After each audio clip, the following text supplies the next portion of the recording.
You know, we have been working together with First Nations partners on Bill C-61 for well over 3 years.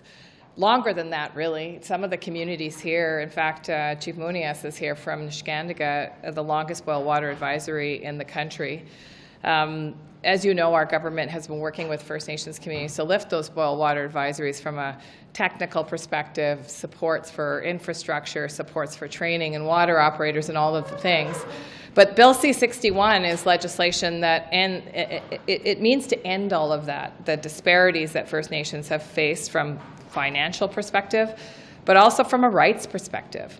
This bill actually establishes for the first time in Canadian law a human right to drinking water in First Nations, and it actually also proposes a way to protect the source water that feeds those systems, commits Canada to co-develop funding so we never go back to models that deliberately undercut First Nations and capacity for funding.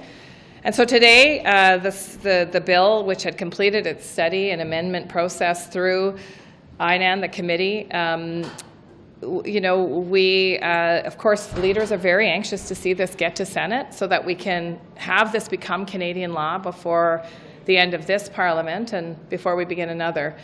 And it was super disappointing today to see the Conservatives who had given Jaime Battiste, our Member of Parliament who moved the motion today, their word that with amendments that they co-drafted together, they would support unanimous consent. So there's a lot of deep sadness here today, and maybe I'll invite, if there's a chief that does want to speak or a leader that does want to speak, I think it might be nice to have your voice in this conversation. Hello, good afternoon. My name is Chief Christopher Munias from the Niskandiga First Nation. My community has the longest boil water advisory in Canada. We're on 10,900th day right now. So that's 29 years, 10 months, and 4 days. And because of the the lack of legislation, that there's no standard of safe, clean drinking water for our communities and remote communities. So that would help us a lot if the legislation was passed, and or if it's passed. You know, that would help raise the standards and or even set the standards for our drinking water. Right now, there's nothing there, so we hope that this would have gone to Senate today. But you know, we're disappointed. Thank you.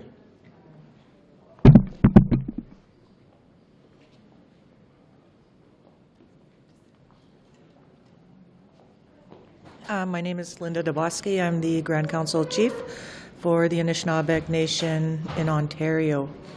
Many of our communities were looking forward to the advancement of this bill to Senate.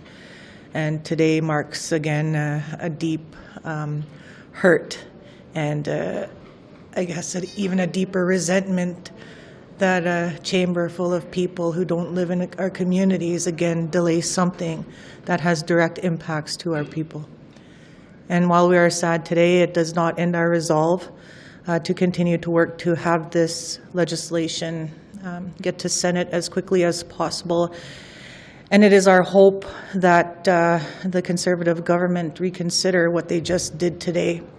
And I encourage them to support unanimous consent of this bill going to Senate so that our communities can move forward after after a regime that has been absolutely discriminatory and leading to death to many of our people. Thank you.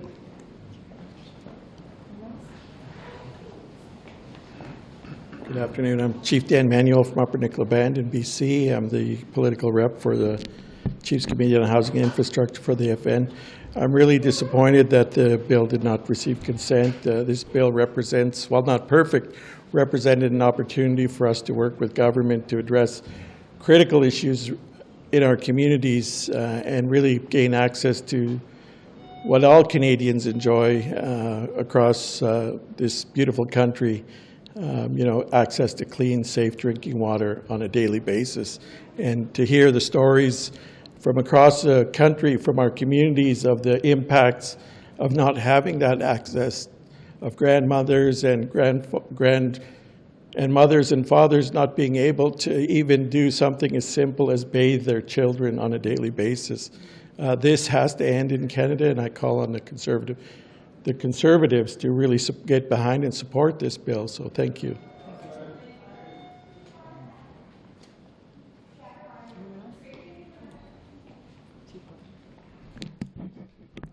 Good afternoon. My name is Chief Erica Bowden from the Cowles First Nation, Treaty 4 Territory. I'm deeply saddened and disappointed that we did not have unanimous consent today. Our communities depend on clean drinking water, having clean source drinking water, having the ability for our very hard workers that go to work every day to provide water for our people so that they do not get sick, either bodily or medically. Water is life. Water is blue gold. And we all have to work together because none of us are going anywhere. And we need the Conservative government. We heard them talk today about the price of groceries. Well, in that is the price of water in grocery stores. We have to buy bottled water instead of drinking out of our own taps. It is time to put their money where their mouth is, because we know that they care as well, just as much as we do. It's time for all of us to work together to have that unanimous consent for the well-being of our children, our elders, our seniors, to be treated like all who live in what is now Canada on our treaty territories, that clean drinking water, the clean source drinking water, and to have the standards and the legislation that all deserve. This is Canada. This is not a third world country, except for those who are Indigenous. The time is now to stop it, and we all have that opportunity to support this. Thank you. Yes. Actually, specifically for Chief Bowden, since, of course, right after the Conservatives said no to Mr. Battiste's unanimous consent motion, Andrew Scheer, Regina Capel, which I believe would also make him your MP, brought forward his own unanimous consent motion calling for this bill to be passed through the Senate, but with condemnation of the Liberal government's inaction over the next 9 years. Just what do you make of the tactics the Conservatives tried to employ there today with that second motion? So after the initial unanimous consent motion was voted down, Andrew Scheer brought forward another unanimous consent motion to advance this bill to the Senate, but adding on the condition that the House condemn the Liberal inaction on the file. That was also voted down after the Conservatives. Maybe I'll take a crack at it and I'll turn it over to Chief Bowden, because it's politics. It's pure politics. And, it's actually galling. When we took office in 2015, there were 145 long-term boil water advisories across this country. You heard Chief Muniz talk about Niskandiga. That's 145 communities that were in that circumstance. And we worked really hard with First Nations, and in fact, we've got that long-term boil water advisory count down. We've also prevented dozens and dozens of short-term advisories from becoming long-term. These don't happen just overnight. And that work we did, and we also did that in partnership with First Nations. We settled litigation on long-term boil water advisories, $8 billion in compensation for people who suffered through generations of not having access to fresh water. And they had a decade, let's not forget, to take action on this file. And you know what they did? Literally nothing. They ignored First Nations leaders. They refused to meet with First Nations leaders. And they certainly didn't invest in First Nations communities. So that's the work that we've been doing over 9 years. So it's a bit rich for them to use that moment to exploit First Nations people and their need for water to play politics in the House. It's appalling.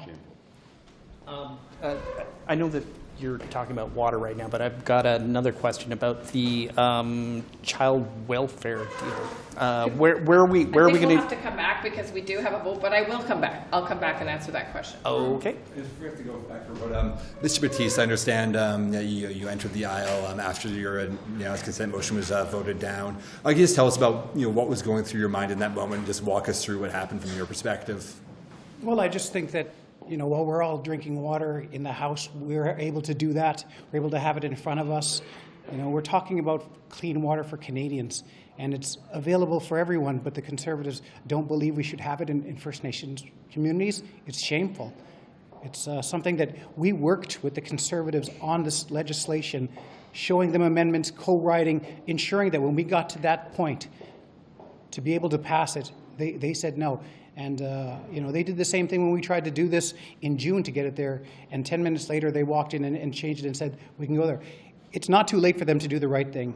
We're talking about, I came very close to throwing the water at them because it's shameful that we can talk about the future of water in Canada, but we can't get the Conservatives to agree that all Canadians deserve clean water. This is about protecting water. In Nova Scotia, as they poisoned water next to the Pictou Landing community for generations, if not decades.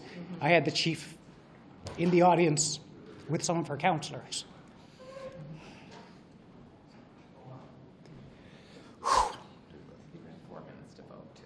And I feel like I let them down, but we're going to keep fighting. It's not too late for the Conservatives to do the right thing.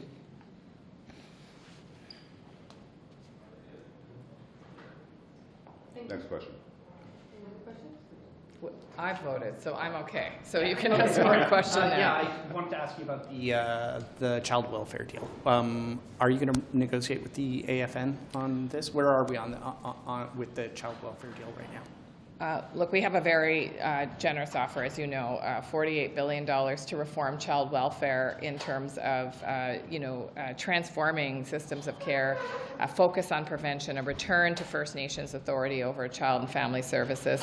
We'll continue to talk to partners about the best way forward. We'll wait to the conclusion of AFN to hear the final, tally of resolutions. There's a number of different resolutions underway. I think we can all agree. We want kids to succeed, and we want kids to have what they need to thrive, and that means kids close to home, in homes, and surrounded by love, culture, and language, and so I'll keep focused on that with partners. But it does sound like a lot of chiefs want to renegotiate this deal. As I said, I'm not prepared to negotiate this in public through the media. This will happen with chiefs after the conclusion of AFN. We'll look at the resolutions, we'll sift through them, we'll talk to partners, and we'll determine the next steps.